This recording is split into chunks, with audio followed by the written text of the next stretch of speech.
नमस्कार. तुमचं नाव आणि गाव सांगा. माझं नाव सुप्रिया प्रवीण कदम. मी महादेवाडीमध्ये राहते. बरं, तुम्ही रियांश अमृत ज्यूस घेतलेला आहे. होय. रियांश अमृत ज्यूस घ्यायच्या अगोदर तुम्हाला काय काय त्रास होता, म्हणजे कशासाठी घेतलं होतं तुम्ही?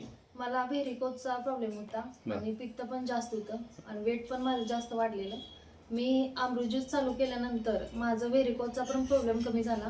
माझं 3 महिन्यात 6 किलो वेट कमी झाले बरं. आणि पित्ताचा पूर्ण त्रास माझा गेलेला आहे. मी त्याच्यानंतर माझ्या घरातल्या सर्व जणांना अमृत ज्यूस चालू केले. या माझ्या सासूबाई येतात आणि सासू येते. बरं. सासूबाईंना गुडघ्या म्हणजे त्यांचा गुडघा एक दुखायचा, पाय दुखायचा. बरं. त्यांना पण आता पूर्णपणे त्यांचा गुडघा पण कमी आलेला आहे. आता त्यांची चौथी बॉटल चालू आहे. बरं. आणि सासऱ्यांना पण डोळ्याचा त्रास भरपूर दिवसापासून आहे. अच्छा. त्यांना आता त्यांचं 65 रनिंग आहे. बरं. तर आता ते बिना चष्म्याचे सगळे ज्ञानेश्वर ग्रंथ सगळे बिना चष्म्याने वापरतात. बरं. अरे वा.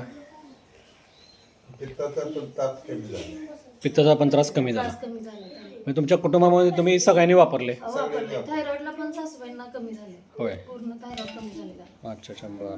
बरं, तुम्ही हे प्रोडक्ट वापरून समाधान आहात का? भरपूर समाधान. समाधान आहे.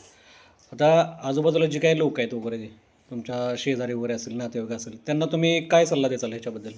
त्यांनी सर्वांनी माझं मत आहे रियांश अमृत ज्यूस हे वापरावं आणि हर हर रियांश हर घर रियांश म्हणजे